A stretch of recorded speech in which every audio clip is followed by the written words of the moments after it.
안녕하십니까. 예. 새 기본 이론 과정으로 다시 인사를 드리게 됐습니다. 지금 처음 저를 보시는 분도 계실 테지만 11월부터 공부를 하신 분들은 기초 입문 과정에서 이미 보셨죠. 처음 보시는 분들은 이제 저 사람은 누굴까 이런 생각을 하고 계실 거예요. 그래서 여기 적혀 있네요. 박수현이라고 합니다. 박수현.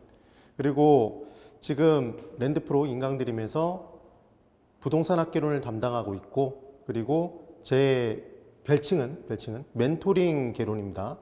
그 말은 실제로 그냥 수업만 진행하는 게 아니라 여러분들의 멘탈을 유지시켜 드리고 학습 방법 등등등을 계속해서 잘 알려드려서 시험장 가시는 그 순간까지 여러분들의 든든한 우군이 될 겁니다. 아군이 될 거라는 걸 제가 약속을 드리겠습니다. 그래서 원래는 부동산 학개론에서 어떤 부분들이 시험에 잘 나온다라는 부분을 설명을 드리고 가야 되겠지만, 이 부분은 기본 이론 과정에 처음 들어오신 분들도 꼭 기초 입문 과정의 첫 번째 1교시만 한번 보세요.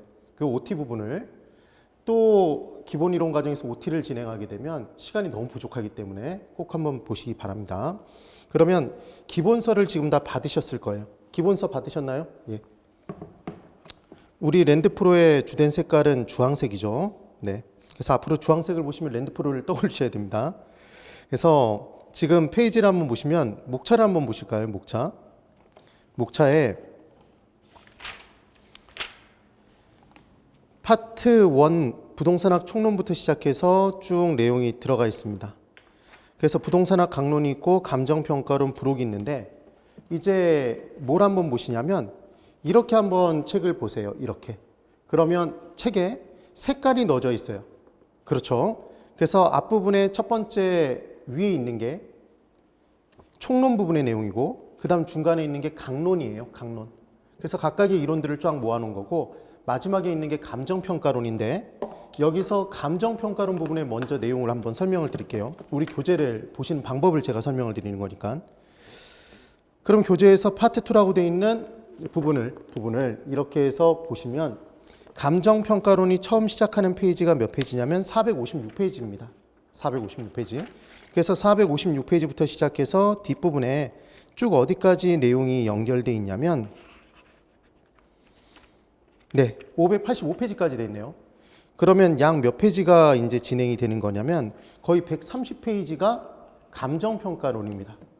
그래서 감정평가론 부분이 그럼 시험에 얼마나 나오길래 이렇게 분량이 많을까 이런 생각을 하실 거잖아요. 그죠? 처음 공부하시는 분들은. 감정평가론은 우리 시험에서 6문제가 거의 정해진 상태로 나오게 돼 있습니다. 근데 문제에 나오는 부분이 실제로 다른 부분들보다 훨씬 더 정해져 있어요. 정확하게. 그래서 사실은 감정평가론 기본서 양을 줄이려면 정말 어마어마하게 줄일 수도 있습니다. 이것보다 한 5분의 1로 줄여서 30페이지만 해도 그 부분에서 문제를 거의 대부분 맞춰드리게 할 수는 있어요. 그런데 우리 이 기본서는 기본적으로 시험을 잘 보기 위해서 꼭 봐야 될 책이겠죠. 근데 또 하나 여러분 합격하시면 기본서를 다 버려버리실 건가요? 그렇지 않고 나중에 꽂아두실 거죠. 그래서 그 기본서를 보시면서 가끔씩 찾아서 공부를 해야 될 일이 발생할 수 있어요. 그럼 실제로 중개업을 하게 되면 가장 많이 물어보는 게 뭐냐면, 의뢰인이 찾아와서 저 건물의 가치가 얼마 정도 나갈까요? 내가 10억 정도 있는데 저 건물을 사는 게 맞을까요? 이런 식으로 물어볼 거 아니에요. 그러면 그 질문을 받자마자 글쎄요 잘 모르겠는데요 이렇게 얘기하면 안 되겠죠. 그러니까 당연히 이 부동산의 가치가 얼마 정도 나갈 거라는 걸 감정에서 선악 진위 여부를 판단해서 가치 평가를 어느 정도 할 수 있어야 되겠죠. 그러니까 감정평가의 개념을 기본적으로 알아야 된다는 얘기입니다. 그래서 실제로 감정평가를 하는 전문가는 별도로 있죠, 여러분. 누가 있죠? 감정평가사가 있죠. 근데 그 감정평가사가 하는 업무라고 해서 우리가 공인중개사가 몰라도 될까요? 어느 정도 알고 있다라면 다른 공인중개사보다 훨씬 더 우월한 지위를 가지고 고객을 설득시키면서 중개 업무를 잘할 수 있겠죠. 그래서 감정평가사가 담당하는 아주 자세한 부분에 감정평가 방법론이 있어요. 그 방법론 등도 우리 기본서에는 다 실어놨다는 거죠. 근데 실제 시험에는 그런 자세한 부분까지는 요즘은 다뤄지지 않고 있다는 얘기예요. 이해가 되셨나요? 그래서 제가 수업 시간에 정리를 해드리는 내용들만 감정평가론에서는 시험 공부를 할 때는 보시면 되겠어요. 되시겠죠? 그럼 부담이 확 줄었나요? 확 줄었죠? 사실상 감정평가론에 공부를 해야 될 부분은 넓게 보면 한 50페이지 정도? 그럼 페이지 수가 확 줄어서 520페이지 정도 되겠네요. 그리고 총론 부분에서도, 총론 부분, 앞부분에서도 오늘 수업을 제가 진행하는 걸 보시면 알겠지만 한 10년 사이에 거의 안 나왔던 부분도 있어요. 문제로 출제되지 않았던. 근데 그러면 왜 집어넣어 놨느냐? 10년 지난 다음에 한번 나올 수도 있습니다. 근데 그냥 넘기기에는 그렇고 설명을 드리기에는 시간이 부족할 수도 있고 그래서 제가 중요한 부분들은 그냥 기본서에 넣어놨어요. 한번 보시면 됩니다. 되시겠죠? 그래서 절대적으로 여러분 수업 들으실 때 저를 믿으셔야 됩니다. 아시겠죠? 꼭 저를 믿으면서 쭉 앞에서 박수연이 하는 내용들만 믿고 따라가면 무조건 나는 합격하겠구나. 이런 자신감이 꼭 필요하다는 얘기를 말씀을 드리고 시작하고 싶습니다. 자, 그러면 이제 26페이지를 한번 펴보실까요, 여러분? 기본서의 26페이지. 26페이지에 보시면 챕터 1이라고 돼 있고 부동산의 기본 개념이라고 돼 있습니다. 그래서 체크 포인트가 이제 기본서를 보는 방법을 설명드리는 거예요. 체크 포인트가 부동산의 개념은 법률적, 경제적, 기술적 개념을 무슨 얘기인지 하나도 모르겠죠? 법경기 개념을 정확하게 구분할 수 있어야 하며 이게 출제 포인트란 얘기예요. 특히 법률적 개념은 자세한 내용까지도 정리해 두어야 한다. 왜냐하면 이 부분이 시험에 나오니까 그렇겠죠. 그리고 부동산의 종류 중에서도 토지의 종류가 부동산은 크게 토지와 건물이 있을 텐데 토지의 종류는 거의 매년 나오고 있다는 얘기예요. 그럼 그 부분에 대해서는 중점적으로 공부를 해야 되겠죠. 대충 공부하는 게 아니라. 그럼 반대로 얘기해 보면 그 내용이 아닌 것들은 좀 마음 편하게 읽어봐도 된다라는 거죠. 그래서 그 밑에 바로 학습 체계라고 해서 부동산학 총론, 부동산학 강론, 감정평가론이 있죠. 지금 어디가 파란색으로 돼 있나요, 여러분? 부동산학 총론이죠. 그럼 총론 부분의 내용이 이제 우리가 공부할 내용이라는 거예요. 그 중에서도 파란색으로 돼 있는 게 총론의 체계가 세 가지로 나눠져 있는데 첫 번째 부동산의 기본 개념에 파란색이 돼 있잖아요. 그럼 나중에 공부할 때는 부동산의 특성과 본질적 가치에 파란색이 돼 있겠네요. 이런 식으로 여러분 내비게이션 역할을 하고 있다는 겁니다. 공부를 하실 때. 그리고 출제 키워드 및 출제 경향이 있죠. 그래서 부동산의 기본 개념에 법경기, 그 다음 복합 개념 이런 식으로 해서 얼마만큼 출제가 되고 있는지가 딱 정리가 돼 있습니다. 그 부분에 초점 맞춰서 공부하시면 돼요. 그 다음 27페이지를 한번 보실까요? 27페이지 봤더니 1번에 부동산학의 의의라고 돼 있어요. 의. 그래서 1번 부동산학의 정의라고 돼 있고 종합응용과학이다 이렇게 돼 있죠. 그런데 그냥 간단하게 설명을 드려볼 거예요. 부동산학이라는 학문이 있는 줄 아셨다 손 들어보세요. 요즘은 공인 중개사 공부를 하시는 분들이 많아서 부동산학이라는 학문이 있는 줄 많이들 아세요. 근데 예전에 거의 만 20년 정도만 전만 돼도 제가 처음 강사 생활을 시작했던 99년도만 돼도 대학에 부동산학과가 있었던 대학이 그닥 많지가 않았었어요. 그래서 부동산학이라는 학문이 있는 줄 잘 몰랐다는 얘기죠. 그 말은 경제학이나 법학이라는 학문이 있는 줄 아셨잖아요. 기존에 있던 학문들보다 늦게 탄생이 됐다는 얘기죠. 그럼 기존의 학문들을 종합해서 만들었겠네요. 그래서 얘를 종합과학이라는 표현을 씁니다. 그리고 실생활에 응용하기 위해서 만든 거지 책 한 권을 만들기 위해서 만든 게 아니에요. 그래서 얘를 응용과학이라고 얘기를 해요. 순수과학이 아닙니다. 그리고 부동산 활동, 우리가 부동산을 사고 팔고 투자 활동이죠. 임대하고 빌리고. 그러니까 임대차 활동을 할 수도 있잖아요. 그 다음 개발 활동을 할 수도 있네요. 얘는 그럼 자연현상인가요? 사회현상인가요? 사회활동이죠. 사회활동.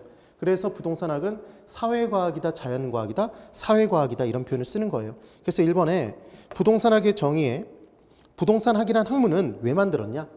기존에 했던 부동산 활동을 부동산학이라는 학문이 있기 전에도 부동산 활동을 인간들은 해왔어요. 사고 파는 활동, 부동산의 경작, 농사 짓고 이런 활동들을 했었다는 거죠. 그것을 좀 더 잘하기 위해서 자를 세 글자로 고치면 자아알이 아니라 능률화예요. 능률화의 원리 및 그 응용 기술을 개척하는 종합응용과학이다. 종합응용과학의 동그라미 한번 해보세요. 동그라미. 그래서 그 정의와 개념은 시대에 따라 끊임없이 변화하고 있다. 그래서 1번, 2번에 그 정의가 있네요. 근데 제가 자세히 설명드리고 있나요? 툭툭 치고 나가고 있나요? 툭툭 치고 나가고 있죠. 많이 중요하다, 중요치 않다? 많이 중요치 않아요. 한 번 정도 나와본 적도 있어요. 그 다음 참고학습에 토지 계량물이라는 게 있는데 토지 계량물은 토지에 무언가 물건이 인공적인 힘이 가미가 돼서 만들어진 거예요. 그래서 중요한 건 우리가 계량이라는 단어가 나오면 왠지 좋게 고쳐진 것만 포함될 것 같잖아요. 근데 그렇지 않다라는 게 포인트입니다. 그래서 토지에 자본과 노동이 투입되면 무언가 생산된대요. 이게 생산의 3요소예요. 근데 그 토지에 자본과 노동이 투입돼서 뭐가 만들어졌냐면 송전탑 하나가 만들어졌답니다. 근데 걔가 이제 더 이상 이용되지 않아요. 그러면 걔는 자연을 아름답게 꾸미고 있나요? 훼손하고 있나요? 훼손하고 있지만 얘도 토지 계량물이라고 얘기를 한다는 거죠. 그래서 토지에 인공적인 힘이 가미가 돼서 만들어진 건 모두 다 토지 계량물이 된다. 그때 그 토지 위에만 있는 게 토지상 계량물, 토지 위. 그 다음 토지에서 토지로 연결된 게 토지에 대한 계량물이래요. 그래서 토지상 계량물의 대표 주자는 건물, 토지에서 토지로 연결된 건 도로, 상하수도 이런 개념이 되겠죠.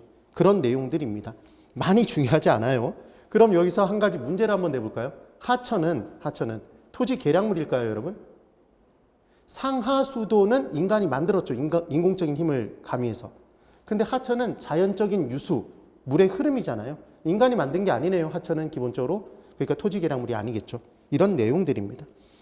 그 다음 이제 그 밑에 2번 부동산학의 학문적 성격이 있어요. 부동산학은 실제 경험했던 걸 만들었다고 해서 경험과학이라고 해요.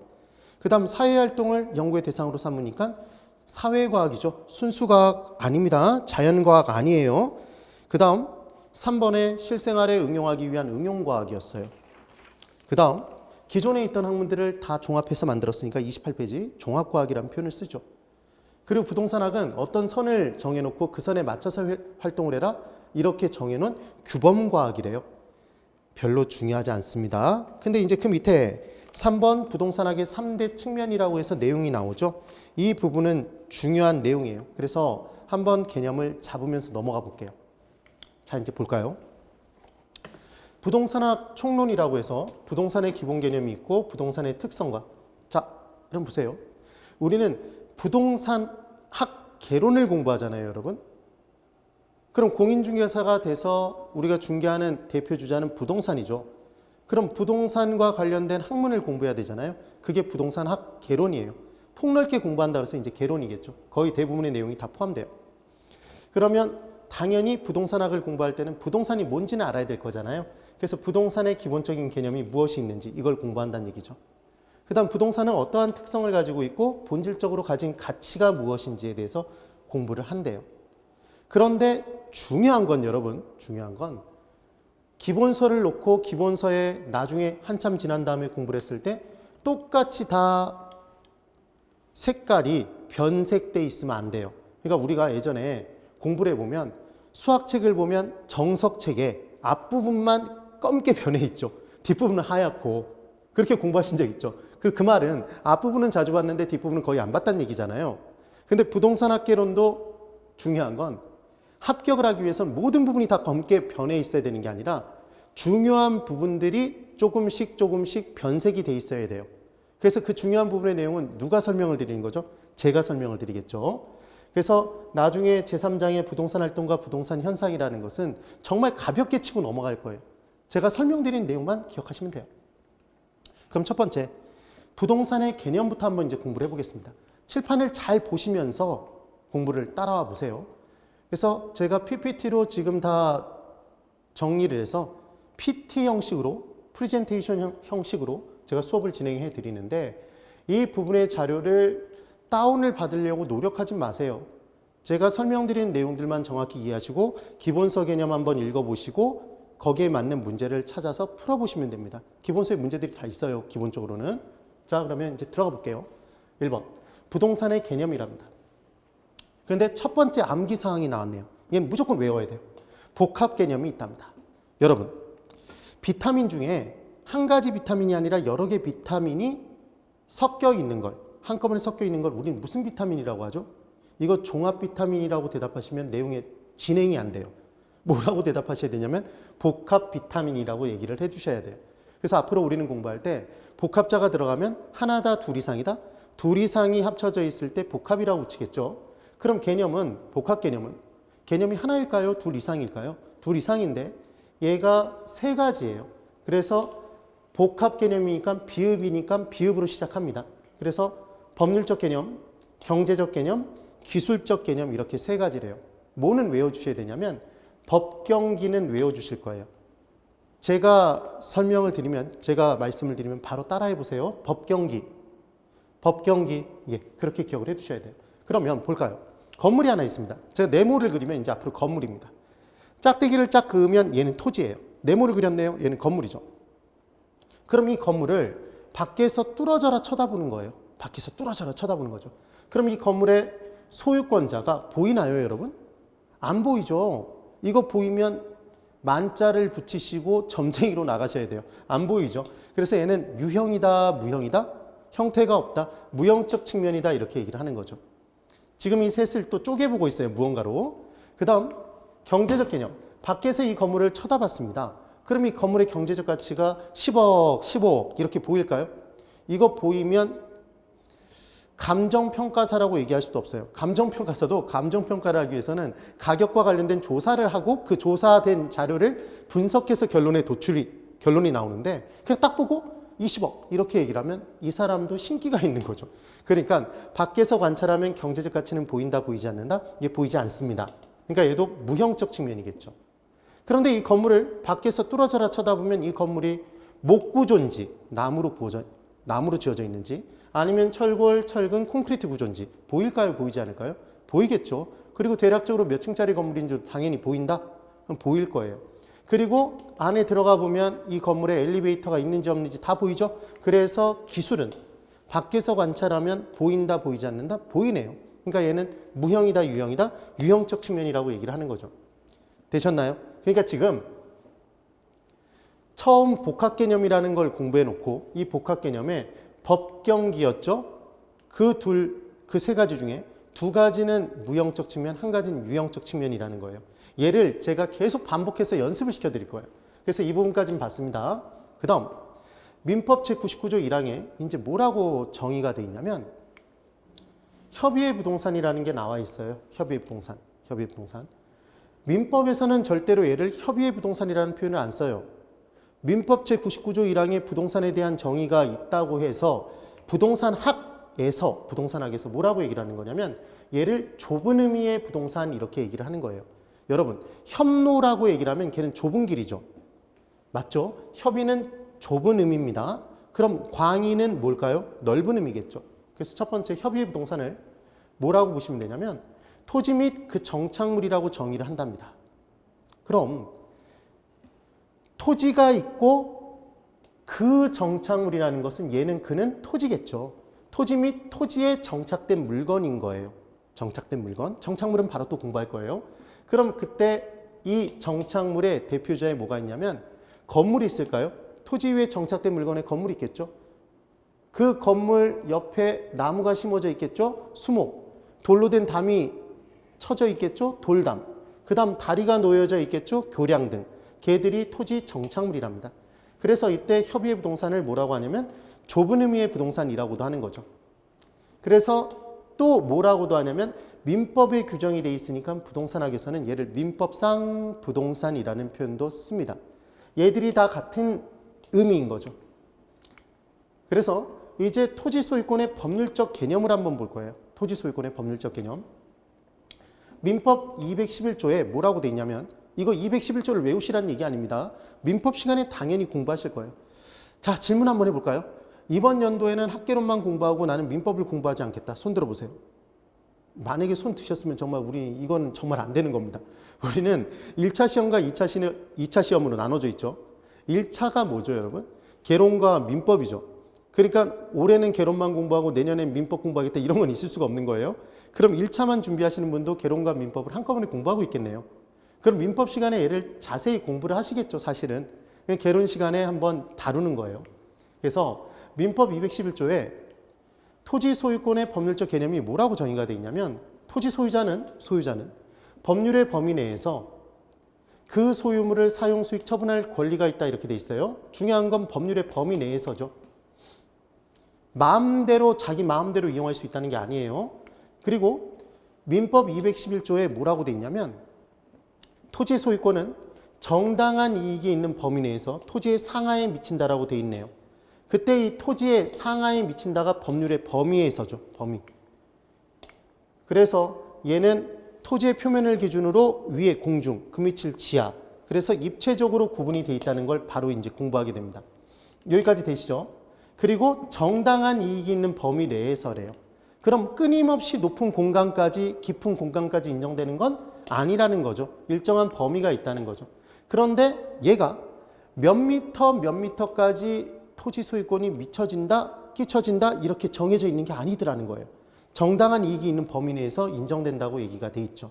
그러니까 이 범위 자체는 구체적이다, 구체적이지 않다, 구체적이지 않고 토지 위에 토지의 상하로 미쳐진다 그랬으니까 입체적으로는 구분돼 있더라. 이게 또 첫 번째 문제입니다. 뭐라고 문제가 나올 수 있냐면 토지 소유권의 범위는 입체적, 구체적으로 확정돼 있다 그러면 걔는 X네요. 입체적이지만 구체적이지는 않다. 이 내용입니다. 그 다음 사용 수익 처분할 수 있는 거죠. 이게 얼마나 간단한 얘기냐면 토지를 소유하고 있는 사람이 있어요. 여러분이 토지를 사셨어요. 그럼 그 토지 사용하실 수 있나요? 당연하죠. 직접 사용하실 수도 있어요.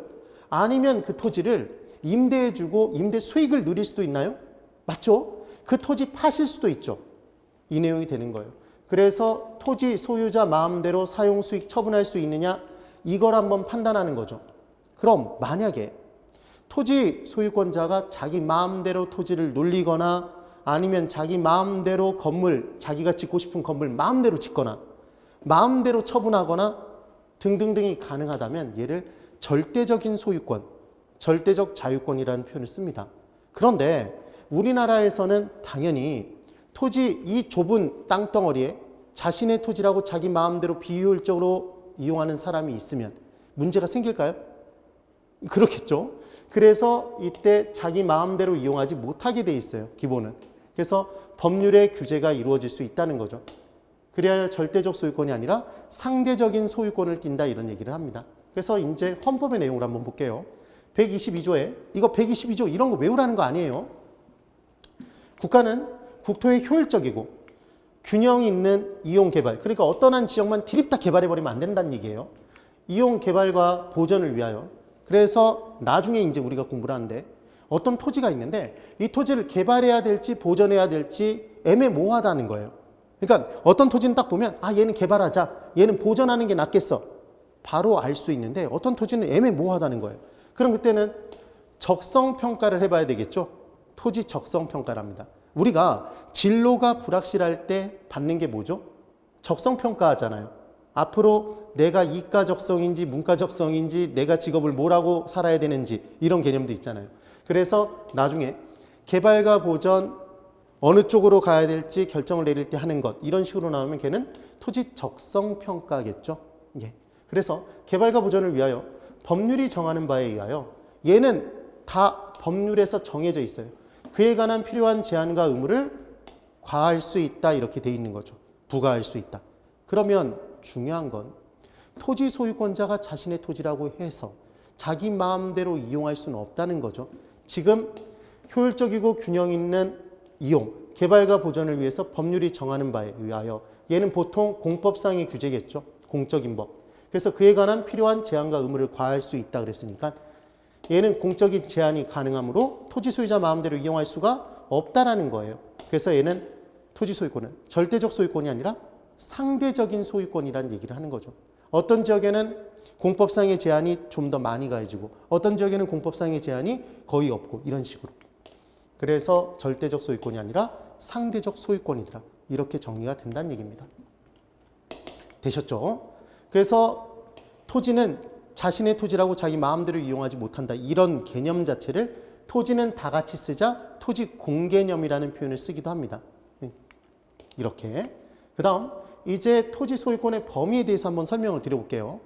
쭉 보시는 거예요. 칠판을 보시면서 내용 정리한 다음에 제가 보여드리면 그분 보시는 거예요. 토지가 있습니다.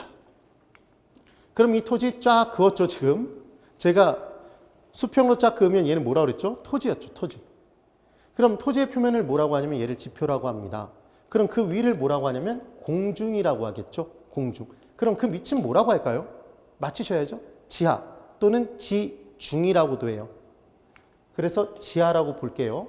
그러면 이제 A라는 사람이 토지 소유권을 갖고 있다면 이 토지 소유권자랍니다. 그럼 지표를 이용할 수 있는 권한이 있을까요? 이 토지를 사용 수익할 수 있는 권한이 있다고 그랬잖아요. 아까 처분할 수 있는 권한도 있고. 그럼 지표를 이용할 수 있는 권한을 지표권, 공증을 이용할 수 있는 권한 뭐라고 할까요? 공증권. 그럼 지하를 이용할 수 있는 권한 너무 어렵죠 지금. 너무 쉽죠 지금. 지하권이죠 지하권. 그래서 지표권이 있다라는 건 뭐 할 수 있다는 얘기냐면 그 토지 위에 농작물 심을 수 있을까요 여러분? 경작할 수 있는 권리가 있겠죠. 그리고 이 토지 위에 건물 지을 수도 있겠죠. 얘를 건축권이라고 합니다. 경작권, 건축권. 그리고 이 토지 위에 물이 흘러가면 그 물을 쓸 수 있는 권리도 있겠죠. 얘를 쓸 용자를 써서 용수권이라는 표현을 써요. 이런 게 있다라는 걸 그냥 보시는 거예요. 막 외우실 필요 없어요, 절대로. 제가 이제 외우라고 하시는 말씀을 드리면 그것만 외우시는 거예요. 그리고 이제 공증권 부분의 내용을 보는데, 공증권 부분의 내용. 여러분, 토지를 샀습니다. 토지 투자 실무 강의를 듣고 토지를 샀어요. 그래서 토지를 사고 기쁜 마음에 대자로 누워서 하늘을 봤어요. 근데 내 토지 위로 정확하게 수직선상으로 쫙 올라갔더니 비행기가 확 지나가는 거예요. 그럼 확 갑자기 열이 받죠. 지가 뭔데 내 토지 소유권을 침해해. 내 공중권을 어쩌라고. 이런 생각을 하시면서 총을 다다다다다 이렇게 쏘면 되나요? 총도 없겠지만 쏘면 안 되죠. 왜 그럴까요? 그러니까 개인이 가진 토지 소유권은 끊임없이 높은 공간까지 인정된다. 일정한 높이까지만 인정되겠네요. 그래서 걔를 사적 공증권이라고 하고 그것보다 높은 공간은 공적 공증권이라고 해요.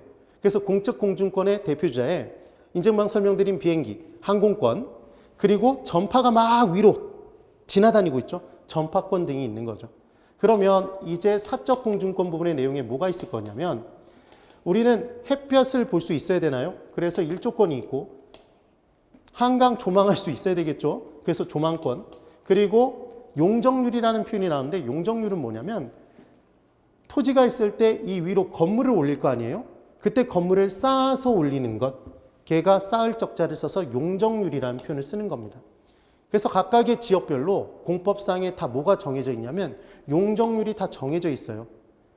그래서 어떤 지역을 보면 다 3층 이하의 주택들만 다다다다다다 이렇게 붙어있는 지역이 있고 어느 지역을 보면 막 고층 건물들이 막 있죠. 그게 다 용도 지역이 다르기 때문이죠. 용적률이 다르기 때문입니다. 그래서 일조권, 조망권, 용적률이 미치는 부분을 사적 공증권이라고 하고 사적 공증권. 그리고 그것보다 높은 공간 얘를 뭐라고 하냐면 공적 공증권의 대표주자. 비행기, 항공권, 전파, 전파권.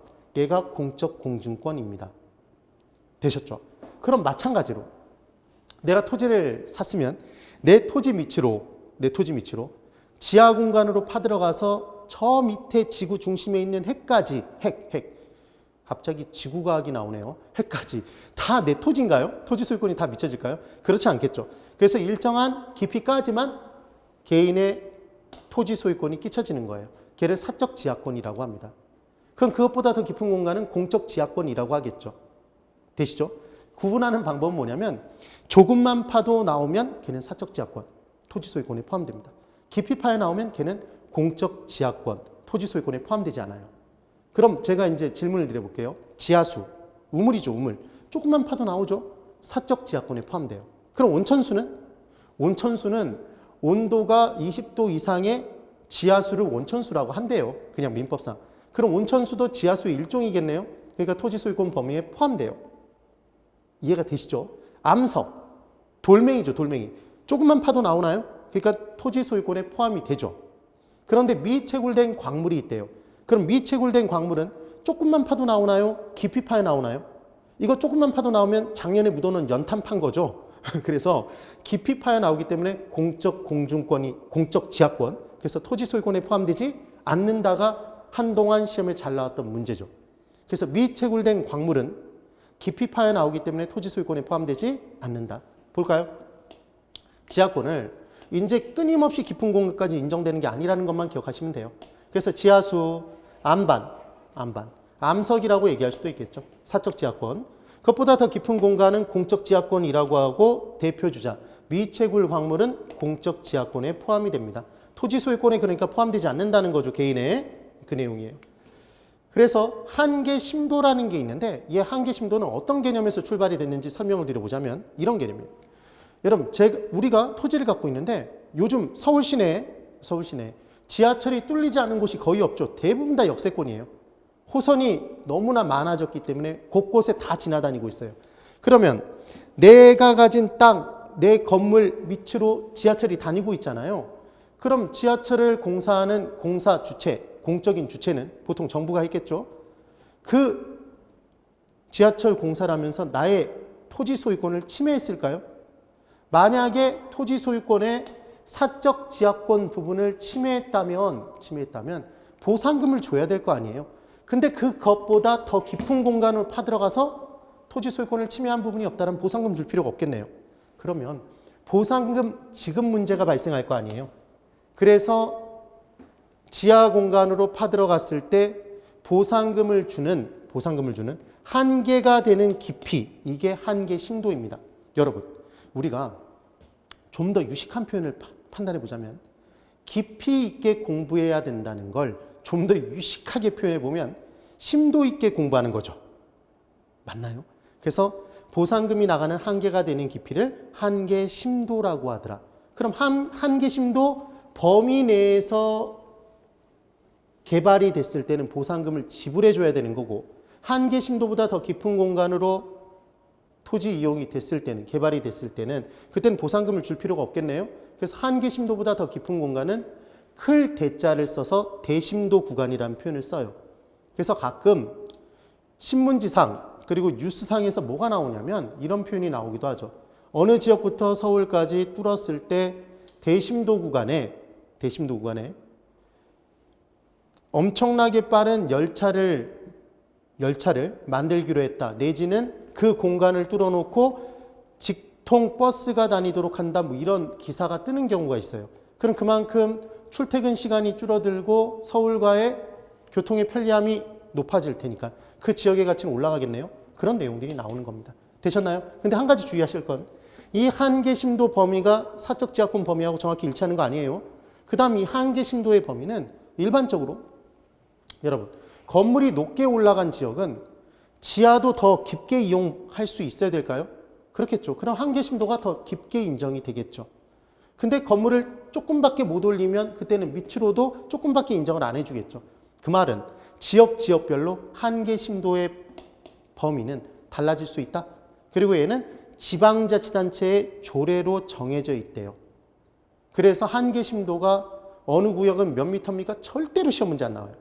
그래서 기억하시는 건 한계 심도와 사적 지하권의 범위가 정확히 일치하는 게 아니라 사적 지하권의 범위 내에서 보상금이 나가는 한계가 되는 깊이를 뭐라고 한다? 한계 심도라고 한다. 그럼 한계 심도 부분의 내용에 왜 그런 보상금을 주는 것이냐? 실은 이 얘기죠. 토지 소유자의 통상적인 이용이 예상되는 깊이까지가 한계 심도 이내니까 그것과 통상적인 이용이 예상되지 않는 깊이부터가 한계 심도가 된다는 거죠. 그래서 한계 심도 이내에서는 보상금을 준다는 얘기입니다. 그 다음 두 번째, 지하권 이용에 대한 손실 보상 범위가 되더라. 그리하여 보상금이 지급되는 한계가 되는 깊이라고 기억하시면 돼요. 그럼 지금 토지 소유권의 범위가 지표, 공중, 지하로 입체적으로 구분되어 있나요? 구분되어 있죠. 그런데 몇 미터까지라고 제가 얘기하지 않았죠, 여러분? 않았죠. 그러니까 얘는 구체적이지는 않다라는 거죠. 그래서 지금 여기 보세요. 공중권 관련 내용은 2인가요? 2죠, 2. 사적, 공적. 지하권도 2죠. 지표권은 1이죠? 2, 1, 2인가요? 그냥 이거는 제가 심심해서 한번 해본 거라고 생각하시면 됩니다. 212조에 나와 있는 토지 소유권의 범위와 관련된 내용인데 그 법 조문이 212조라는 거 외우시라는 얘기 아니에요. 이걸 보시면서 지표권은 그냥 다 인정되는 건데 공중으로 끊임없이 높은 공간 인정되는 거 아니구나.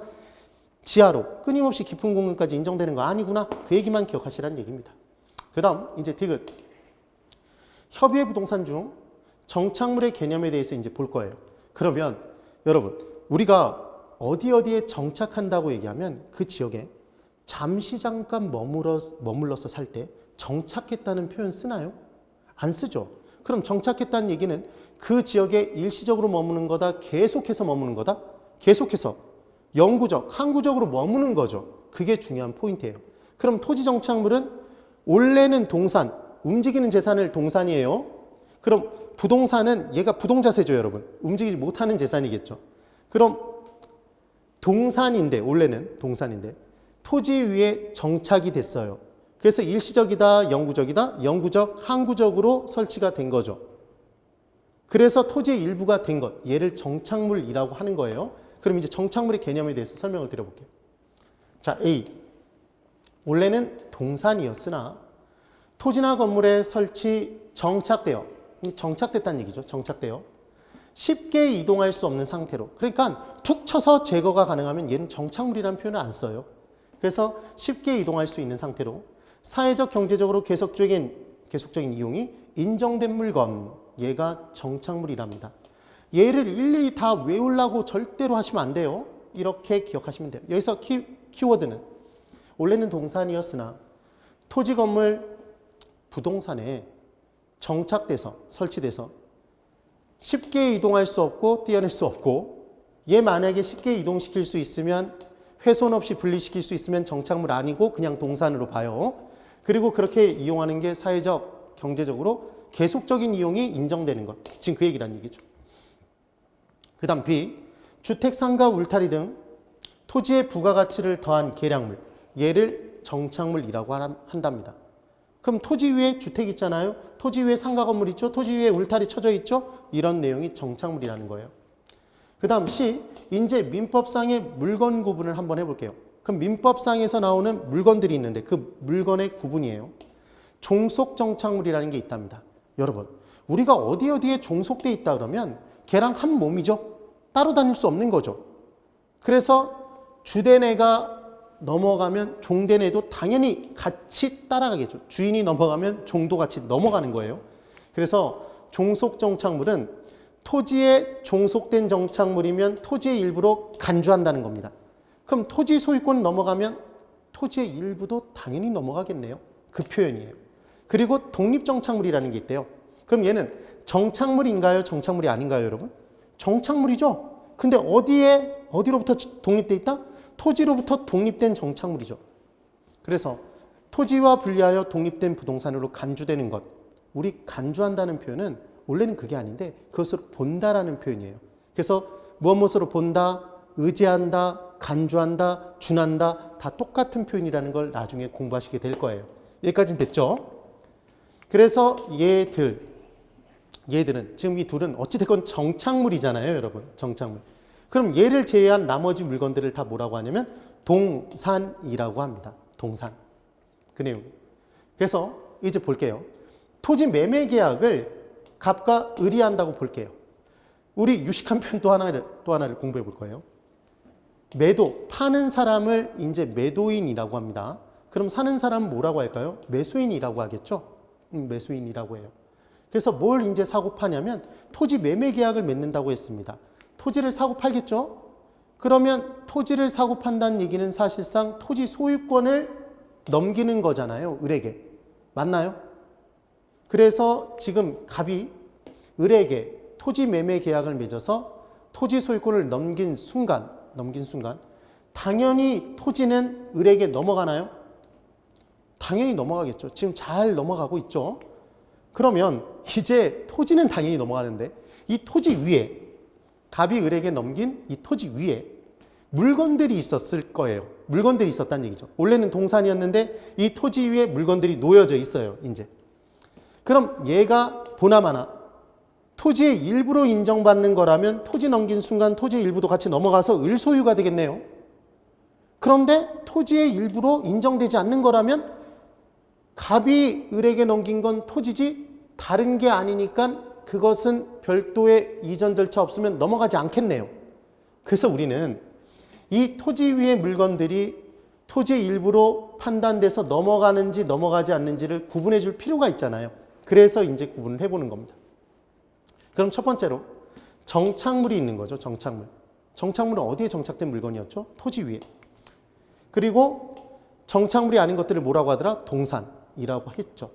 그때 이 정착물은 크게 두 가지로 쪼개져 있었는데요. 토지에 종속된 정착물이 있었죠.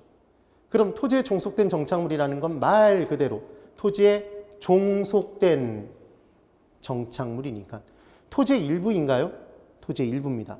그럼 토지가 넘어간 순간 토지의 일부도 같이 넘어가겠죠. 종속 정착물 같이 넘어가는 거예요. 그런데 이제 토지와 독립된 정착물이 있는 거죠. 토지와 독립된 정착물이라면 얘는 당연히 넘어갈까요? 넘어가지 않을까요? 넘어가지 않겠죠. 그래서 얘도 넘기고 싶으면 별도의 소유권 이전 절차가 필요하다는 얘기입니다. 그럼 당연히 동사는 토지의 일부가 아니니까 넘어가나요? 넘어가지 않나요? 갑액에서 을로 소유권이 넘어가지 않겠죠. 되셨을 거예요. 그래서 지금 복잡한 내용 같지만 이 얘기예요. 토지를 팔았는데 그럼 토지는 당연히 넘어가죠. 근데 그 토지 위에 물건들이 있었던 거예요. 그 물건들 중에서 원래는 동산들이었는데 그 토지에 완전히 종속된 정착물이 있는 거고, 그래서 경제적 가치가 아예 하나예요. 그리고 그렇게 계속해서 사용하는 게 사회 경제적으로 인정이 된대요. 그럼 걔는 토지를 넘기는 순간 같이 넘어가는 거죠. 같이 넘어가는 거. 그런데 토지와 토지에 붙어 있긴 한데 걔는 토지와 종속된 물건이 아니래요. 그래서 독립된 거래의 대상물이 된답니다. 그러니까 걔는 한꺼번에 넘어가는 건 아니다. 지금 그 얘기인 거죠. 그래서 이제 판단을 한번 해볼 거예요. 이 판단을 한번 해볼 겁니다. 민법상 이제 물건의 구분을 해볼게요. 자, 토지가 있습니다, 여러분. 이 토지 위에 건물이 있어요. 그럼 건물은 토지 정착물인가요? 토지 위에 정착돼서 사회 경제적으로 이렇게 계속해서 쓰이는 게 인정받는 물건이잖아요. 툭 치면 넘어가나요? 안 넘어가죠. 그러니까 얘는 쉽게 분리도 불가능합니다. 당연히 뭐겠네요? 토지 정착물이죠. 맞죠? 그럼 토지 위에, 이 건물 위에 돌로 된 담장, 얘도 담이죠. 그 다음 울타리 쳐놨어요. 구획을 하기 위해서. 그럼 얘도 툭 치면 넘어가는 건 아니죠. 그리고 얘가 계속해서 둘러싸져 있겠죠. 그러니까 얘도 뭐겠네요? 정착물이죠. 다년생 식물이 있답니다. 그럼 집이 있는데 그 집의 정원에 다년생 식물이 있어요. 여기서 핵심 단어는 다년생이에요. 여러 해에 걸쳐서 존재하는 건가요? 한 해만 자랐다가 그냥 없어지나요? 여러 해에 걸쳐서 존재하는 식물이죠. 그럼 얘는 계속해서 머물러 있는 거니까, 부착돼 있으니까 정착물로 보는 거겠죠. 그리고 수목이 있습니다. 우리는 나무를 유식한 표현은 뭐라고 하냐면 수목이라고 해요. 그럼 이 수목도 토지 위에 심어져 있나요, 여러분? 지금 이식 중인, 아직 정식으로 심어진 나무가 아니면 얘를 가식 중인, 이동 중인 수목이라고 얘기를 해요. 그럼 걔는 동산이겠죠. 근데 얘가 심어졌어요. 뿌리를 내렸네요, 그 토지에. 그럼 얘는 한 해만 지나고 베어내는 거 아니죠. 그러니까 당연히 뭐죠? 정착물이에요. 정착물. 그리고 이 수목에 분리되지 않은 과실이 매달려 있답니다. 감나무에 감이 매달려 있다고 보시는 거죠. 그럼 얘도 정착된 물건이 되겠죠. 되셨죠? 그러니까 지금 이 네모 박스, 지금 나온 애들은 동산인가요? 정착물인가요? 얘 이제 정착물이 되겠죠. 토지로부터 마음대로 분리 이동, 쉽게 분리 이동 안 돼요. 얘를 정착물이라고 합니다. 그 중에 건물은 우리 토지와 별도로 건물만도 거래할 수 있나요? 네. 우리나라에서는 기본적으로 토지와 별도로 건물만도 거래가 가능해요. 그리고 실제로 우리가 단독주택 하나를 판다 그러면 내가 판 건 주택을 판 것 같지만 사실상 그 밑에 토지와 주택, 건물을 같이 판 거잖아요. 그래서 소유권 이전 등기가 토지 등기부상에서 갑액에서 을로 넘어가고 건물 등기부상에서 갑액에서 을로 둘 다 넘어가야 됩니다. 되셨죠? 그래서 건물은 독립된 거래의 대상물이 되니까 얘를 독립정착물이라고 하겠네요. 그런데 집이 있는데 그 집을 둘러싼 돌담을 그대로 설치된 상태에서 돌담만 사가 이상하죠, 약간.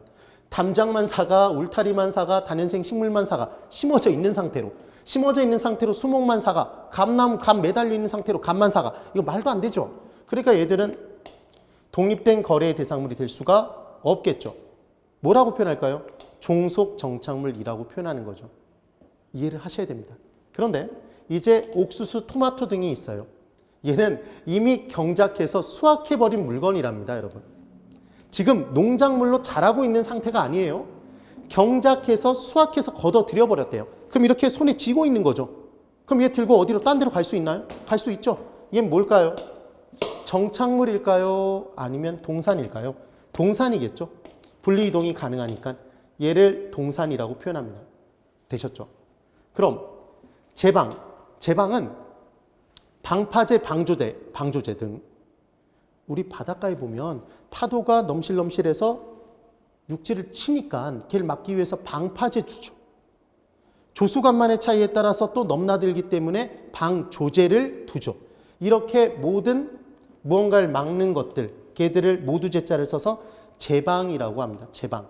따라해 보세요. 제방. 예, 제방. 그 다음 도로, 축대, 교량 등이 있대요. 그럼 얘는 인간이 설치를 한 거죠. 별도로 토지 위에. 근데 이 부분만 따로 거래를 하나요? 안 하죠. 그러니까 얘는 종속 정착물이겠죠. 그 다음 명인방법 갖춘 수목이 있답니다. 명인방법은 뭐라고 생각하시면 되냐면 얘는 한 번 듣고 그냥 보시는 거예요. 명백한 인식 수단을 갖춘 거예요. 그러니까 나무가 있는데 그 나무를 껍질을 벗겨 놓거나 아니면 빨간색 페인트로 이름을 적어 놓거나 아니면 띠를 두르거나 해서 명백한 인식 수단으로 얘는 누구 거야 라고 해놓은 것. 이게 명인방법을 갖춘 수목이에요. 그럼 명인방법을 갖춘 수목, 명인방법을 왜 취한 거냐면 이 수목 심어져 있는 상태에서 독립된 거래의 대상으로 삼기 위해서 만든 거예요. 되셨나요? 그래서 수목은 잘 보세요. 굉장히 간단합니다. 나무가 있어요. 나무가 자동차에 큰 자동차 화물차에 실려서 어딘가로 심어지기 위해서 이동이 되고 있네요. 그럼 걔는 정착물인가요? 동산인가요? 동산이죠. 근데 걔가 이제 이식 중인 나무인 거예요. 아직 정식으로 심어지지 않았다 그래서 미리 가짜를 써서 가식 중인 수목이라고 합니다. 걔는 동산이에요. 근데 걔가 정식으로 심어졌어요. 아파트 단지에. 그럼 걔는 종속 정착물이 되는 거죠.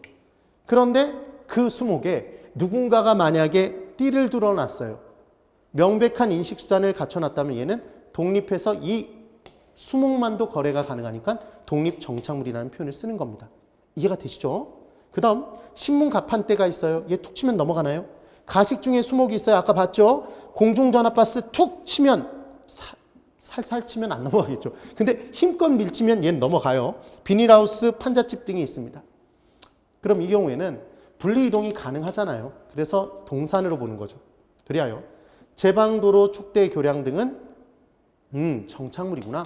그런데 얘만 독립적으로 거래하지 않으니까 종속정착물이라고 하는 거고, 지금 신문가판대, 가식 중의 수목, 공중전화버스, 비닐하우스, 판잣집 등은 얘는 툭 치면 넘어가는구나. 분리이동이 가능하구나. 그러니까 뭔데? 동산이구나. 이렇게 기억하시면 되는 거죠. 그리고 명인방법을 갖춘 수목은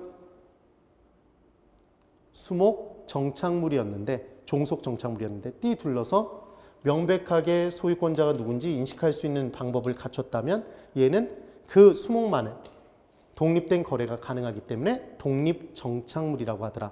이렇게 정리해 두시면 됩니다. 여기까지 되셨죠? 꼭 되셔야 돼요. 그래서 지금 이 부분의 내용을 설명드렸고, 또 하나 개념을 한번 볼까요? 이제 영미법상에 정착물의 구분 기준이 있대요. 그럼 어떻게 구분하시면 되냐면, 지금까지는 토지 위에 무언가가 정착됐을 때, 올려져 있을 때 걔를 부동산, 토지의 일부인지 아닌지로 판단하는 기준을 공부하신 거예요. 그래서 분리이동이 쉽게 되면 동산, 분리이동이 쉽게 안 되면 정착물, 그때 독립된 거래의 대상물이 되면 독립정착물, 대표주자 건물과 명인방법을 취한 수목, 걔를 뺀 나머지들은 기본적으로 다 뭐라고 보면 된다? 종속정착물. 그 내용이었어요. 이번에는 영미법상의 정착물의 구분 기준은 건물에 무언가가 설치된 거예요. 그럼 얘를 건물을 넘겼을 때 그 건물에 설치된, 원래는 동산이었는데 설치돼서 부착된 놈을 건물의 일부로 봐서 같이 넘어간 것으로 봐야 되는지, 아니면 같이 넘어간 것이 아닌 것으로 판단해야 되는지 구분하는 기준을 공부한다고 보시면 됩니다. 볼까요? 자, 아파트가 하나 있다고 볼게요. 아파트가 있습니다. 이 아파트에 이중 창문이 있고 그림 액자가 걸려 있고, 지금 머릿속으로 떠올리세요. 그려보세요. 수도꼭지가 있어요. 수도꼭지. 당연히 세면대에 부착이 돼 있겠죠. 수도꼭지. 그 다음 인터폰이 있습니다. 인터폰이 있어요. 그러면 이제 얘를 정착물과 동산으로 구분해 볼게요. 그럼 첫 번째 구분 기준은 뭐냐면 고정 또는 효용 가치예요. 그래서 아예 고정돼서 분리가 불가능한 것이라면 그 건물에 정착된 물건이구나. 건물의 일부구나. 이렇게 판단하는 거예요.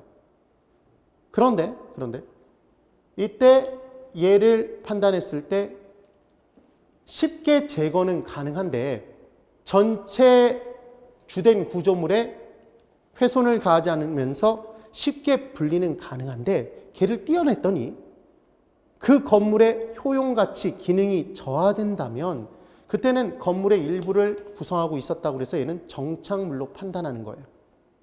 그래서 정착물의 구분 기준에 정착물이란 고정되어 있는 것 그리고 효용가치의 일부를 구성한 것, 지금 그 내용을 가지고 판단해 보겠다는 거죠. 볼까요? 분리를 시켜보는 거예요. 첫 번째는 그냥 분리를 시켜본 거예요. 그랬더니 훼손이 가해지는 경우가 있고 가해지지 않는 경우가 있대요. 그럼 분리를 시켰더니 이때 전체 주된 구조물에 훼손이 가해져 버리면 얘는 정착물로 판단한다는 얘기죠. 다시 분리를 시켰더니 훼손이 가해지면 고정된 걸 억지로 떼어냈다는 얘기잖아요. 그래서 고정된 것이구나. 얘는 정착물로 보겠다는 얘기입니다. 그런데 분리를 시켰더니 그러니까 이 중에 대표자는 이중 창문이겠죠.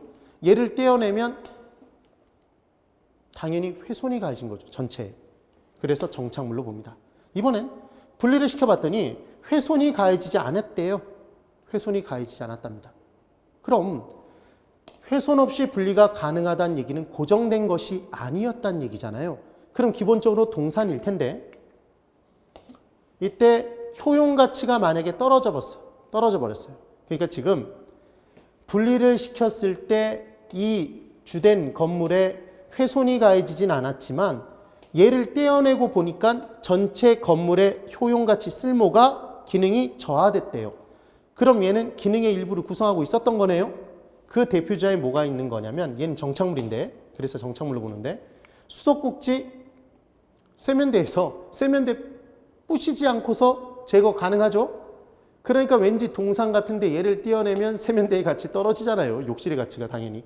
인터폰 전체 벽에 크게 훼손 가하지 않으면서 떼어낼 수 있어요. 근데 인터폰이 있는 건물과 없는 건물은 가치의 차이가 있겠죠. 기능이 저하되니까. 그래서 얘들은 뭐로 본다? 정착물로 보겠죠. 그럼 이번엔 훼손이 가하지 않고 떼어냈어요. 그리고 얘를 떼어내도 전체 효용가치가 떨어지지도 않는데요. 그럼 고정된 것도 아니고 효용가치 일부를 구성한 것도 아니잖아요. 그럼 얘는 동산이겠네요. 여기서 뭐가 있을까요? 그림 액자가 있겠죠. 이렇게 되는 겁니다. 자, 주의하실 건 이중 창문은 정착물입니다. 인터폰은 정착물입니다. 그림 액자는 정착물이 아닙니다. 이런 문제 절대로 안 나옵니다. 그걸 기억하시라는 게 아니라 이 구분 기준을 기억하시라는 거예요. 왜 이런 게 존재하는지. 그러면 이때 훼손 여부를 판단해 보는 건 얘는 물리적 여부인가요? 물리적으로 고정 여부를 따지는 거죠. 그래서 떼어내 봤더니 훼손이 가해졌다면 아, 고정된 것이었구나. 정착물. 그래, 정착물이야. 떼어내 봤더니 훼손이 가해지지 않고 떼어냈어요. 그럼 분리 가능한 것이었네? 동산. 지금 그 얘기예요. 그리고 효용가치의 증감 여부를 따져서 효용가치가 만약에 걔를 띄었더니 떨어져 버리면 효용가치 일부를 구성하고 있었네? 기능의 일부를 정착물. 떼어냈더니 기능이 하나도 떨어지지 않아요. 아, 그러면 동산. 지금 그 얘기인 거죠. 그래서 지금 물리적 개념과 기능적 측면을 둘 다 따져본 구분 기준이에요. 그럼 키포인트는 자 보실까요? 훼손 없이 분리 가능한 물건은 분리만 물리적으로 가능하다면 훼손 없이 모두 동산이 된다. X인가요? X죠. 지금 수도꼭지 인터폰 기억하세요. 그래서 얘는 훼손 없이 분리 가능했지만 얘 떼어내면 기능이 저하되죠. 그래서 훼손 없이 분리 가능한 경우에도 효용가치 일부를 구성하고 있었던 것이라면 걔는 뭐로 본다? 정착물로 본다. 지금 그 얘기입니다. 그 다음 이제 영미법상의 정착물의 구분 기준 하나를 더 볼까요? 냉난방기 세트가 있고 창문 세트가 있고 은행 건물에 금고가 있대요. 그냥 집에 하나씩 다 갖고 있는 금고 아니에요. 집에 금고가 있으시면 부자죠. 부럽네요. 그래서 이제 얘는 은행에 부착되어 있는 큰 금고죠. 금고. 그 다음 빌트인 식기세척기. 그 다음 붙박이장 등이 있네요. 그럼 얘들은 기본적으로 건물의 특정한 위치나 특정 용도에 맞도록 특별 제작이 된 것들인가요? 그렇죠. 그럼 얘를 정착물로 보겠다는 얘기예요. 그럼 뭐랑 이제 비교를 하는 거냐면 그냥 장이 있습니다. 장로. 우리 이사 갈 때 들고 옮기잖아요. 그럼 얘는 정착물인가요? 정착물 아니라는 거죠. 책상도 마찬가지, 의자 마찬가지. 개인 금고 들고 옮길 수 있잖아요. 그러니까 얘들은 정착물이 아닌 겁니다. 판단되셨어요? 이렇게 정리해 두시는 거예요. 그래서 한번 생각해 보세요. 갑이 을에게 아파트를 매매를 했는데 아파트를 이제 팔면서 그 아파트에 원래 기존에 달려있던 빌트인 식기세척기를 떼어갔어요. 그리고 붙박이장을 떼어가 버렸어요. 그러면 집을 산 매수인은 황당할까요? 황당하겠죠. 이게 떼어가면 안 되죠. 그러니까 얘는 건물의 일부겠죠. 왜? 건물의 특정 위치나 용도에 맞도록 특별 제작이 사전에 된 것이니까. 이런 개념이 되는 겁니다. 그 다음 가스레인지와 진열대와 선반이 있어요. 그럼 얘는 정착물인지 정착물이 아닌지 판단하는 기준이 뭐냐면 이런 기준이 있다는 거죠. 별도로. 당사자 관계를 따져보는 거예요. 얘를 계약 관계를 따져본다고 얘기도 하는데 설치자가 누구인지를 따져본다는 얘기입니다. 그래서 임대차 계약 기간 중에 가스레인지를 임대인이 설치해 줬어요. 집주인이. 그랬더니 임대차 계약 기간이 끝나니까 임차인이 방 빼면서 떼어 갖고 가면 신고 들어오나요? 그냥 냅두나요? 신고하겠죠. 그 누구 거죠? 임대인 거죠. 그러니까 얘는 정착된 물건이다? 정착된 물건이죠. 그래서 임대인이 설치한 물건은 정착물인 거고 임대차 계약 기간 중에 만약에 가스레인지를 임차인이 설치해 놓고 사용했습니다. 방 뺄 때 두고 가면 임차인 천사죠? 떼어 갖고 가겠죠. 그러니까 걔는 당연히 임차인이 설치했다면 동산이겠죠. 이 내용이 됩니다. 그런데 여기서 한 단계를 더 가보면 계약 관계에 의해서 이렇게 계약을 맺을 수도 있죠. 임차인이 임대인을 찾아가서 이렇게 얘기를 하는 거예요. 내가 네 집을 빌려서 사용을 하는데 내 생활의 편리를 도모하기 위해서는 지금 가스레인지가 필요해. 근데 2구짜리를 살 수도 있는데 화구가 2개인 2구짜리 가스레인지를 살 수도 있는데 내가 4구짜리 가스레인지를 설치해 놓을게. 네가 돈 좀 조금만 대줘봐. 그럼 내가 이 가스레인지 사용하고 임대차 계약 기간이 끝날 때 두고 갈게. 이럴 수도 있잖아요. 그럼 임차인이 설치했지만 둘 사이의 계약 관계에 의해서 얘는 정착물이 되겠죠. 판단되시나요? 이렇게 정리를 해두시는 거예요. 그래서 MM이 이제 뭐냐면 메모리 매직입니다. 그래서 부동산 학계로는 이해를 잘 하셔야 되지만 당연히 우리는 객관식 문제를 빨리빨리 떠올리면서 풀어야 되니까 빠른 시간 안에 암기 코드가 필요해요. 그리고 이해된 내용을 끄집어내기 위해서 무언가 실마리가 필요한 거죠. 걔를 잡아 끌면 다른 내용이 따라 나오도록. 그게 바로 메모리 매직이라고 생각하시면 돼요. 마법이죠. 암기 마법.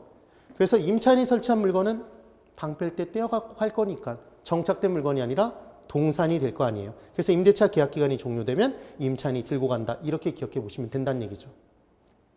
그래서 가사정착물, 농업정착물, 거래정착물이라는 표현이 나와도 정착물이라는 단어가 나와도 걔 임차인이 설치한 순간 떼어갖고 갈 거니까 걔는 정착물이 아니라 동산으로 봅니다. 그래서 부동산의 일부로 판단하지 않는다가 포인트인 거죠.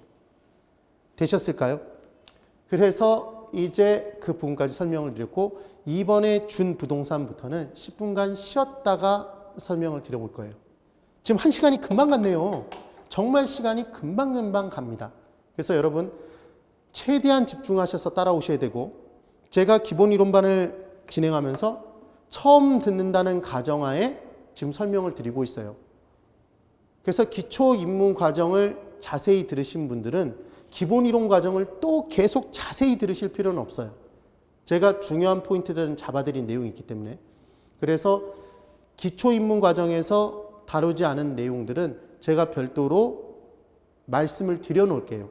그럼 그 부분에서 찾아서 그 부분만 좀 들어주시면 시간을 아끼고 그 시간에 문제를 풀면서 복습을 해주시면 되죠. 학습 효과를 높이시면 되는 겁니다. 10분 쉬시고 꼭 돌아오세요. 가끔 1시간 끝마친 다음에 돌아오지 않는 분들이 있어요. 그러다 영원히 돌아오지 않을 수도 있어요. 그래서 꼭 돌아오셔야 됩니다. 10분 쉬고 뵙겠습니다.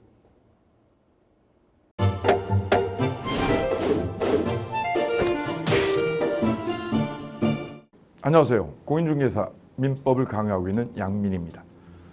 자, 제가 준비한 거는 공인중개사 자료를 쉽게 다운받는 꿀팁을 준비해 보았습니다. 자, 공인중개사를 공부하다 보면 방대한 양의 자료를 접하게 됩니다. 하지만 그것을 일일이 다 출력을 하시거나 보관을 하는 데는 불편함이 따르죠. 이를 해소하기 위해서 핸드폰을 쉽게 활용할 수 있는 꿀팁을 준비했습니다. 네이버 밴드라는 어플을 통해 필요한 자료들을 보거나 다운받을 수 있습니다. 이 네이버 밴드를 활용하는 방법을 하나씩 알려드리도록 하겠습니다. 1단계, 네이버 밴드라는 어플을 다운받습니다. 가장 먼저 안드로이드 버전은 플레이 스토어를 클릭하시면 되겠습니다. 아이폰은 앱스토어에서 하시면 됩니다. 그 다음 검색창에 네이버 밴드를 검색하시고 다운 혹은 설치를 클릭하시면 되겠습니다. 이렇게요. 2단계, 밴드 어플에서 공수모를 검색해 주시면 되겠습니다. 밴드 어플을 누르시면 위쪽 상단에 보시는 것처럼 돋보기 모양의 아이콘이 보입니다. 이 돋보기 부분을 클릭하시게 되면 맨 위쪽에 하얀 공백의 검색창이 생기는데요. 이곳을 눌러서 공수모 이 세 글자를 쳐주시면 되겠습니다. 3단계는요. 해당 공수모 밴드를 들어가 주시면 됩니다. 이 밴드는 공인중개사를 공부하시는 수험생들을 위한 밴드입니다. 수험생들을 위한 시험 정보나 자료가 업로드되어 있어서 공부를 할 때 활용할 수 있는 밴드입니다. 보시는 것과 같이 강의와 관련된 공지사항이나 최신 자료가 다양하게 제공되고 있습니다.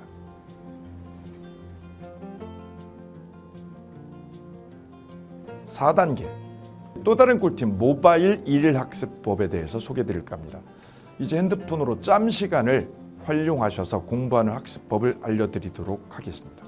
자료 페이지에서 뒤로 가기를 누르시면 처음 보셨던 페이지가 뜹니다. 여기서 내려가 보세요.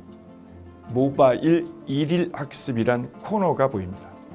이 부분을 누르게 되면요. 매일 한 개씩 핵심 부분이라고 할 수 있는 문제가 업로드되어 있고요. 더 아래로 쭉 내려가시면 정답과 해설 부분을 볼 수가 있습니다. 맨 아랫부분을 보시면 이렇게 댓글 쓰기도 남길 수 있으시죠. 스마일 부분을 눌러 좋아요로 표시할 수도 있습니다. 짬을 내어 스스로 학습한 뒤 모르는 부분을 질문할 수도 있고 하루 동안 공부했던 것을 정리하시거나 공부한 소감을 적어 놓으실 수도 있습니다.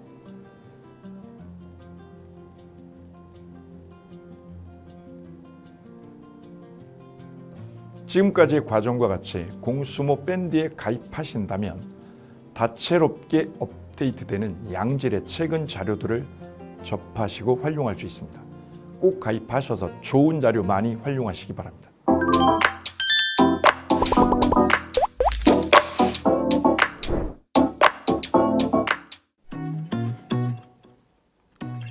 자, 안녕하십니까. 자, 이번에는 부동산 실무 일반인들이 어떤 도움을 받기 위한 관련된 밴드에 대해서 소개를 시켜드릴 건데요. 일단은 검색창에다가 365 부스라고 치시면 돼요. 365 부스인데 365일 부동산 스터디라는 밴드예요. 네이버 밴드인데 365 부동산 스터디라는 밴드 일단 클릭하시면 현재는 이제 4만 명 정도 되는 밴드인데요. 우리가 일반인들이 어떤 부동산 정보를 습득하는 데 있어서 이 정보를 얻기가 되게 쉽지가 않습니다. 내가 어딘가를 찾아본다고 해서 잘 찾을 수 있는 것도 아니고 어떤 전문가들이 하는 말들이 이 친밀성이 있는 건지 아닌지에 대해서도 우리가 잘 믿을 수가 없는 거기 때문에 그런 정보를 그래도 좀 손쉽게 찾아볼 수 있게끔 저희 이제 이 밴드에 구성된 전문가들이 정보를 좀 제공해 주는 거기 때문에 아마 유용하게 활용할 수 있을 거고요. 내가 부동산 중에 토지를 좀 알고 싶다 또는 상가를 좀 알고 싶다 또는 나는 내 집 마련을 위해서 청약이 좀 궁금하다. 근데 그게 솔직히 어디 가서 물어보거나 어떤 정보를 찾기 쉽지 않아서 그것 때문에 만들어진 밴드라고 보시면 돼요. 그래서 365일 내내 부동산을 어떤 공부한다는 취지로 밴드에 들어오셔서 질의응답도 하시고 궁금한 사항에 대해서 뭐 예를 들어 문의를 하시면 저희가 관련된 정보를 또 제공해주는 그런 밴드라고 보시면 되겠습니다. 어떤 밴드냐면 한번 보시면은 지금 현재는 뭐 공지사항이 제일 먼저 나올 건데요. 이 공지사항은 기존에 있던 오프라인이 어떤 강좌가 있으면 그 강좌에 관련된 거 뭐 세미나라든지 그래서 평소에 이제 우리가 이제 접하지 못했던 강의들 있죠. 이렇게 진행이 된다라는 거 공지를 좀 하는 그런 내용들이고요. 하나 좀 더 올리면 자 이제 우리 교수님이에요. 교수님 중에 상가 교수님이 최근에 예를 들어서 법이 바뀌었어요. 법이 바뀌게 되면 최근에 바뀐 법이 이런 바뀐 법이 있으니 중개업을 한다거나 투자를 할 때 좀 유의해서 알아보시면 좋겠습니다라는 거를 올려놓을 거예요. 기존에 올려놓은 자료가 있으면 또 찾아보시면 되는 거니까 이렇게 해서 계속 밴드에서 소식을 받으시면 실전에 굉장히 도움을 많이 받을 거라고 예상합니다. 부동산 관련된 내용 중에서 하나 더 보시면 이제 랜드프로에서 직접 우리 프로그램 만들고 있어요. 그래서 부동산 까발리기, 부동산 부티크 뭐 이런 TV 관련돼서 부동산 팁 있죠. 예를 들어서 청약을 받아야 되냐 말아야 되냐, 지금 강남권 아파트를 투자해야 되냐 말아야 되냐 이런 정보를 쉽게 여러분들이 접하지 못하기 때문에 그런 관련된 것들을 시대에 맞게 흐름에 맞게 부동산 시장이 이제 요동치면 내가 지금 집을 팔아야 되냐 사야 되냐 그런 것들에 대해서 신속하게 정보를 들을 수 있는 밴드니까 시간이 나실 때마다 자주 들어오시고 저도 자주 들어가서 좋은 정보 남겨드릴 테니까 자주 들어오시기 바랍니다. 저는 부동산 공법하고 부동산 토지 투자를 강의하는 고상철이었습니다. 자주 밴드에서 뵙도록 하겠습니다. 자, 수고하셨습니다.